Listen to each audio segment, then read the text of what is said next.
Hello friends, आज हम शुरू करने वाले हैं त्रिकोणमिति का परिचय यानी इंट्रोडक्शन ऑफ ट्रिग्नोमेट्री। ये जो है यहाँ पर हम क्लास 10 में भी शुरुआत कर रहे हैं, ट्रिग्नोमेट्री का इंट्रोडक्शन दे रहे हैं। लेकिन जब हम आगे पढ़ेंगे तो इसकी एप्लीकेशन जो क्लास चैप्टर 9th में आएगी, 10th में ही, और उसके बाद जो है 11th-12th में भी ये चैप्टर डबल से रिपीट होगा और उससे थोड़ा हैवी लेवल में पहुँच जाएगा, फिर ग्रेजुएशन में भी। तो यहाँ पर इंट्रोडक्शन हो रहा है, तो हम शुरुआत करते हैं इंट्रोडक्शन ऑफ ट्रिग्नोमेट्री। ये जो है राइट एंगल ट्रायंगल में लगती है। सबसे पहले राइट एंगल ट्रायंगल में हम दो चीज़ें समझ लेते हैं, तीन चीज़ें। हमने क्लास 8 में ही हम पढ़ते हैं पाइथागोरस थ्योरम, पाइथागोरस प्रमेय। पाइथागोरस प्रमेय क्या होती है कि कर्ण का स्क्वायर बराबर होता है लंब का स्क्वायर प्लस आधार का स्क्वायर। सबसे पहली बात ये आती है कि बच्चों को ये नहीं पता चलता कर्ण कौन होगा, लंब कौन होगा और आधार कौन होगा। समकोण त्रिभुज, पाइथागोरस प्रमेय जो लगती है वो समकोण त्रिभुज में लगती है। समकोण त्रिभुज कौन सा होता है? जिसमें एक एंगल 90 डिग्री का लग होता है। ठीक है, ये 90 डिग्री का निशान होता है। सपोज करो ये ट्रायंगल है ABC, इसमें ये एंगल 90 डिग्री है, तो जो 90 डिग्री के सामने वाली साइड होगी उसे हम कहेंगे कर्ण। उसे हम क्या कहेंगे? कर्ण। और जो एंगल ले रहे हैं हम, जैसे अगर सपोज करो हम एंगल ए ले रहे हैं, तो एंगल ए के सामने वाली भुजा को हम कहेंगे लंब, और बची हुई जो है वो कहलाएगा आधार। कोई ज़रूरी नहीं है कि आधार, अगर हम एंगल सी लेंगे तो सी के सामने वाली फिर ए बी हो जाएगा, तो इसे हम लंब कहेंगे और बचे हुए को हम कहेंगे आधार। तो लंब और आधार इधर उधर हो सकते हैं, कर्ण हमेशा 90 डिग्री के सामने वाला ही होगा। तो यहाँ पर कर्ण की वैल्यू क्या होगी? ए सी का स्क्वायर बराबर लंब, हम एंगल ए की बात करें तो लंब हो गया बी सी का स्क्वायर प्लस आधार, आधार हो जाएगा ए बी का स्क्वायर। ठीक है, ये होती है पाइथागोरस प्रमेय, जो हमेशा समकोण त्रिभुज में लगती है, समकोण त्रिभुज। अब हम यहाँ पर, ये तो हमने 8 में पढ़ा है, 9th में पढ़ा है, 10th में क्या पढ़ने वाले हैं? तो इसमें हम पढ़ने वाले हैं साइन ए। सपोज करो यहाँ पर ए है तो इसे ए की उसमें ले लेते हैं, sine A, cos A, tan A, cot A, sec A और कॉसेक ए। साइन ए बराबर होता है लंब बटे कर्ण, और कॉस ए बराबर होता है आधार बटे कर्ण। आधार, ये तुम्हारा आधार ए बी और कर्ण हो गया हमारा ए सी। टेन ए बराबर होता है लंब बटे आधार। इसके बराबर कॉट ए बराबर क्या होगा? अब देखो, टेन का उल्टा होता है कॉट, तो कॉट का उल्टा ये हो जाएगा आधार बटे लंब। सेक उल्टा होता है कॉस का, तो कॉस ए बराबर आधार बटे कर्ण है, तो सेक ए बराबर हो जाएगा कर्ण बटे आधार। इसी तरीके से कॉसेक ए उल्टा होता है साइन का, तो ये हो जाएगा कर्ण बटे लंब। अब ये इस तरीके से याद करने का तरीका क्या है कि एक परफॉर्मा होता है लाल बटे कक्का। लाल बटे कक्का, L फोर लंब, K फोर कर्ण, A फोर आधार, L फोर लंब, A फोर आधार। तो ये साइन, कॉस और इधर टेन, तो साइन थीटा बराबर लंब बटे कर्ण, कॉस थीटा बराबर आधार बटे कर्ण, टेन थीटा बराबर लंब बटे आधार। वही चीज़ यहाँ पर चल रही है। जब हम उल्टे में आ जाते हैं, कॉट सेक कॉसेक, तो ये इसके जस्ट अपोजिट में आ जाते हैं कि उल्टे कर दो। यानी साइन का उल्टा जो होता है वो होता है, साइन एक है तो वो हो जाएगा 1 कॉसेक ए के बराबर, क्योंकि एक दूसरे के उल्टे होते हैं। इसी तरीके से कॉस ए का उल्टा क्या होगा? 1/सेक ए। टेन ए का उल्टा क्या होगा? 1/कॉट ए। इस चीज़ का उपयोग जो है जब हम आगे एक्सरसाइज करेंगे उसका, इसमें इनका उपयोग तब भी होगा। अब हम आते हैं यहाँ पर, जो हमारी फर्स्ट एक्सरसाइज है क्लास 10th में, एक्सरसाइज 8.1, तो उसमें जो है सिर्फ हम इन्हीं चीज़ का यूज़ करेंगे कि साइन थीटा बराबर लंब बटे कर्ण, कॉस थीटा बराबर आधार बटे कर्ण। इंग्लिश में लंब को बोलते हैं परपेंडिकुलर, कर्ण को बोलते हैं हाइपोटेन्यूस। उसी तरीके से आधार को बोलते हैं बेस और कर्ण को बोलते हैं हाइपोटेन्यूस, ये हमें पता ही है। तो इस तरीके से हमारा ये ट्रायंगल बन गया। अब ट्रायंगल में हमने पाइथागोरस थ्योरम यूज़ की, उसके अलावा ये साइन ए होते हैं कुछ, sign A, cos A, tan ए, ये कहलाते हैं ट्रिग्नोमेट्रिक रेशियोज़। अब इनका यूज़ करके जो है हम एक्सरसाइज 8.1 करने वाले हैं। चलिए शुरू करते हैं। हमारी एक्सरसाइज 8.1 का पहला क्वेश्चन है ए बी सी, जिसका कोण बी समकोण है, ए बी 24 सेंटीमीटर और बी सी 7 सेंटीमीटर है, निम्नलिखित का मान ज्ञात कीजिए। फर्स्ट साइन ए और कॉमा लगा हुआ है और कॉस ए, सेकंड में साइन सी और कॉस सी, ये दिया हुआ है।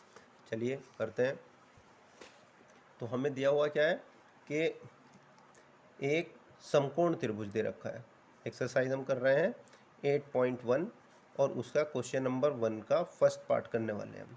हमें क्या दिया हुआ है कि एक त्रिभुज ए बी सी दिया हुआ है जिसका कोण बी समकोण है, यानी एंगल बी जो है वो 90 डिग्री दे रखा है।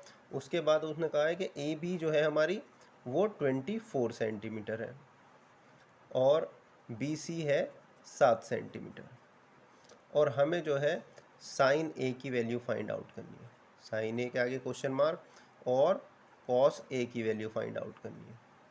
चलिए करते हैं। अब राइट एंगल ट्रायंगल दे रखा है तो हम राइट एंगल ट्रायंगल बना लेंगे, यानी समकोण त्रिभुज। इसमें कोण बी समकोण कहाँ है, तो हमने बी को समकोण पे बना दिया, यानी बी हमें यहाँ पर रखना ही रखना होगा। अब हम चाहें तो ए यहाँ पर रख लो, ए यहाँ पर रख लो। अब हमारा ए और सी हम फ्री है। सपोज करो हमने ए यहाँ पर रख लिया, सी यहाँ पर रख लिया। बी के सामने वाला क्या होगा, कर्ण, यानी ये तो हो गया हमारा कर्ण। अब अभी हम लंब और आधार के बारे में कुछ नहीं कह सकते, क्योंकि जो एंगल लेंगे उसी के आधार पर लंब और आधार डिसाइड होंगे कि लंब कौन सा होगा और आधार कौन सा होगा। तो कोण बी समकोण हो गया। ए बी हमें दे रखा है 24 सेंटीमीटर, ए बी ये है, ये 24 सेंटीमीटर दे रखा है, और बी सी दे रखा है 7 सेंटीमीटर, ये हो गया 7 सेंटीमीटर। अब ये समकोण त्रिभुज है तो हम लेंगे, अब हमें ये कर्ण नहीं पता। साइन ए बराबर क्या बताया हमने, लंब बटे कर्ण, लंब बटे कर्ण बताया है। तो लंब तो हमें पता है लेकिन कर्ण की वैल्यू नहीं पता। जब समकोण त्रिभुज की दो भुजाएं दे रखी हो और हमें तीसरी भुजा ज्ञात करनी हो तो हम लगाते हैं पाइथागोरस प्रमेय। तो हम लिखेंगे समकोण त्रिभुज ए बी सी में पाइथागोरस प्रमेय से, पाइथागोरस प्रमेय से करते हैं। पाइथागोरस प्रमेय क्या कहती है कि कर्ण का स्क्वायर बराबर होता है लंब का स्क्वायर प्लस आधार का स्क्वायर। अब कर्ण की वैल्यू हमें पता नहीं है, ए सी रख देते हैं, ए सी नाम रख देते हैं हम इसका, ए सी स्क्वायर। लंब की वैल्यू कितनी है, बी सी, तो बी सी यानी 7 के स्क्वायर। अब देखो हम यहाँ पर लंब इसे भी कह सकते हैं और इसे भी कह सकते हैं, क्योंकि अभी हमारे पास कोई एंगल नहीं है। आधार की वैल्यू 24 का स्क्वायर, तो हम कैलकुलेट करेंगे ए सी का स्क्वायर, ए सी स्क्वायर, 7 का स्क्वायर हो जाएगा 49, और 24 का स्क्वायर यहाँ पे साइड में मल्टीप्लाई करके देख लेते हैं। 4 चौक 16 का 86 लिख, 4 दूनी 8 रिक 9, 2 चौक 8, 2 दूनी 4, मल्टीप्लाई ऐड करेंगे 6 और 576, यानी आ गया 576। अब हमें ए सी स्क्वायर चाहिए, ये दोनों प्लस है ऐड हो जाएंगे। 9 6 15 का 5 हासिल लगा 1, 7 8 4 12 का 2 हासिल लगे 625। ए सी बराबर हो जाएगा अंडर रूट 625। 625 का स्क्वायर रूट निकालेंगे तो ए सी बराबर हमारा कितना आ जाएगा, ए सी बराबर हो जाएगा हमारा 25 गुणा 25। 625 होता है 25 गुणा 25। स्क्वायर रूट आप निकालना जानते हो, कक्षा 8 से सीखते हैं। तो दो के जोड़े में से एक जोड़ा बाहर आ जाता है, तो बचा हमारा ए सी आ गया 25। ए सी हमारा 25 आ गया। अब हमारे पास सब चीज़ें हैं, कर्ण की वैल्यू भी आ गई 25। अब हमें किस चीज़ की वैल्यू चाहिए, साइन ए। साइन ए बराबर क्या होता है, लंब बटे कर्ण। अब देखो यहाँ पर हमें दिया हुआ है ये होता है एंगल, तो साइन ए की बात चल रही है, ए के लिए लंब कौन सा होगा, लंब होगा इसके सामने वाला। अब इसके सामने क्या है 7, तो इस लंब हो गया 7, और कर्ण, कर्ण तो सीधी सी बात है 90 डिग्री के सामने वाला ही होगा, तो वो कर्ण कितना है 25। तो साइन ए की वैल्यू आ गई 7/25। इसी के साथ हमसे पूछा गया था कॉस ए। कॉस ए बराबर क्या होता है? आधार बटे कर्ण। लाल बटा कक्का से याद नहीं है तो लाल बटे कक्का लगाओ। कॉस सेकंड पाता है तो आधार बटे कर्ण। तो कॉस ए बराबर आधार की वैल्यू कितनी आई है? अब देखो हम ए के लिए बात कर रहे हैं तो ए के सामने वाला तो लंब हो गया, 90 डिग्री के सामने वाला कर्ण, तो बचा क्या हमारा ए बी, जिसकी वैल्यू है 24। तो आधार हो गया हमारा 24 और कर्ण हमारा कितना है? 25। तो ये हमारी आ गई कॉस ए की वैल्यू। ये हमारी साइन ए की वैल्यू आ गई है 7/25। ये हमने पहले कैलकुलेट कर ली थी, कॉस ए की वैल्यू ये आ गई। अब हमसे आगे पूछा जा रहा है सेकंड पार्ट में कि साइन सी और कॉस सी की वैल्यू पूछ रहा है। साइन सी, अब इसके लिए भी लंब बटे कर्ण यही फार्मूला लेगा, लेकिन अगर हम देखें पीछे जो हमारा ट्रायंगल बना था, तो ट्रायंगल में हम जब ए के लिए कर रहे थे, इस तरीके से लिख लेते हैं, हाँ, जब हम ए के लिए कर रहे थे तो ए के सामने वाला लंब हो रहा था और 90 डिग्री के सामने वाला कर्ण। अब हमारा एंगल क्या बन गया है? साइन सी।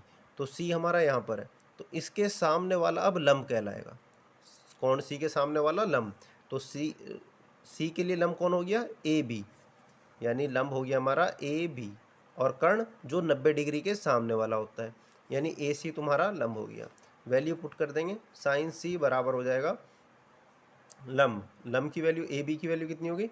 24 अपॉन कर्ण तो हमारा 25 ही है। तो समझ में आई? लंब और आधार इधर उधर चेंज हो सकते हैं, जबकि कर्ण हमारा वही वहाँ का वहीं फिक्स रहेगा जो 90 डिग्री के सामने रहेगा। अब अगला वो दिया हुआ है हमें कि कॉस सी की वैल्यू निकालनी है। कॉस सी के लिए होता है आधार बटे कर्ण। तो सी के लिए बात कर रहे हैं तो सी हमारा एंगल यहाँ पर है, एंगल के सामने वाला क्या बन जाता है? लंब। तो बचा कौन सा हमारा? आधार। बच गया हमारा बी सी। तो आधार की जगह पे हम रख देंगे बी सी और कर्ण हमारा कितना है? ए सी। तो वैल्यू पुट करेंगे, कॉस सी बराबर बी सी की वैल्यू कितनी हो गई? 7, और ए सी कर्ण की वैल्यू कितनी हो गई? 25। तो ये हमारा आ गया कॉस सी की वैल्यू। तो इस तरीके से हमारा क्वेश्चन नंबर 1 कंप्लीट हो गया। आप लोग स्क्रीनशॉट ले सकते हैं। अब क्वेश्चन नंबर 2 करते हैं। क्वेश्चन नंबर 2 में वो कह रहा है कि हमें जो है आकृति दी हुई है एक 8.13 में tan p minus cot r का मान ज्ञात करना है। tan p minus cot r का मान ज्ञात करना है और हमें एक आकृति दे रखी है, एक ट्रायंगल दे रखा है। चलिए करते हैं इसे। क्वेश्चन नंबर 2,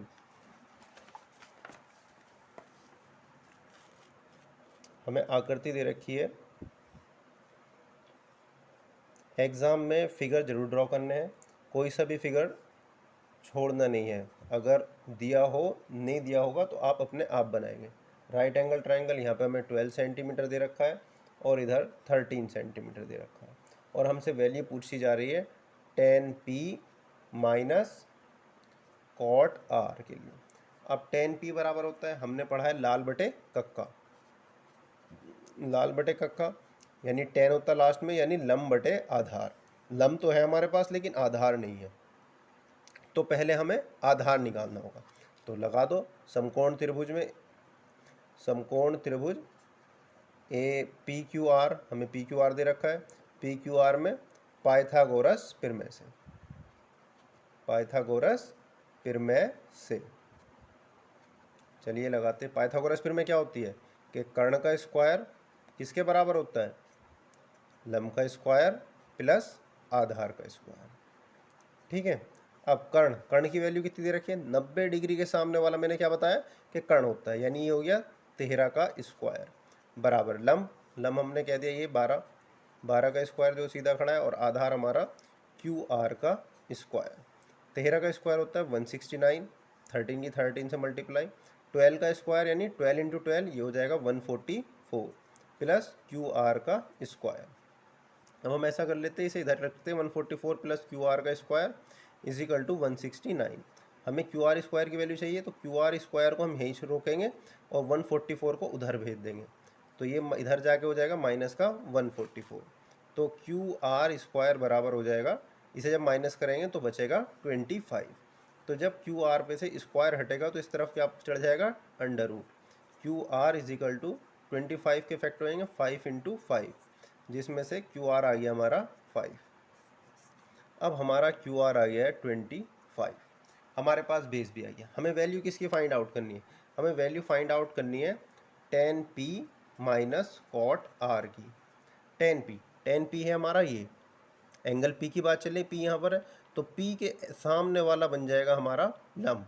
हमारा tan p यानी tan p हो जाएगा लंब बटे आधार। अब लंब tan p यानी लंब बटे आधार।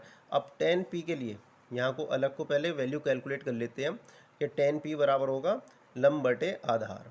अब लंब tan p के लिए कौन होगा, एंगल p के लिए लंब होगा क्यू आर अपॉन आधार कौन हो जाएगा, ये तो कर्ण है, कर्ण को तो छेड़ नहीं सकते, आधार होगा हमारा पी क्यू।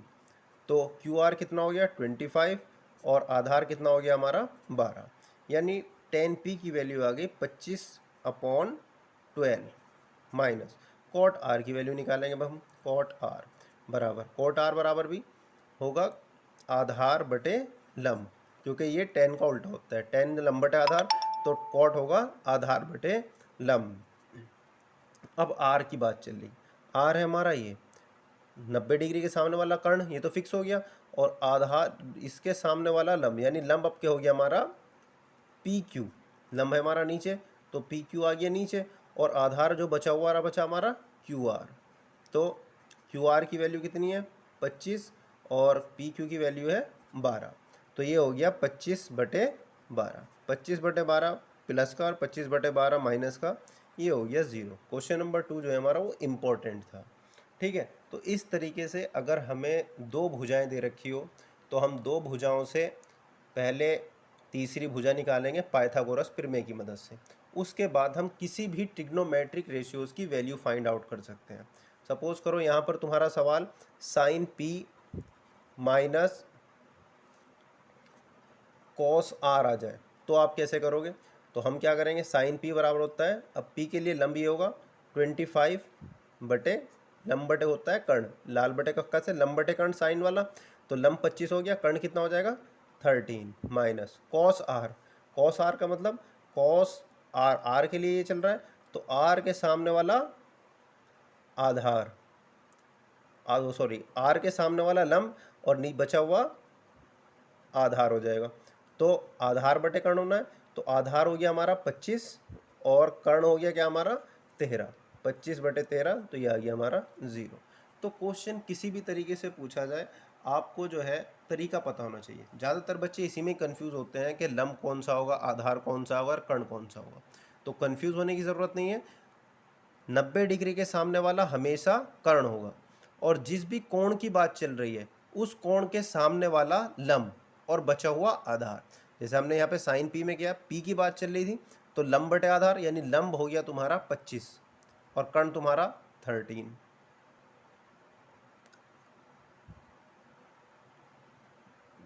कुछ गड़बड़ लग रही है, ओह सॉरी, यहाँ पर मैंने कुछ गड़बड़ कर दी है, जबकि हमारा क्यू आर की वैल्यू 5 आई है।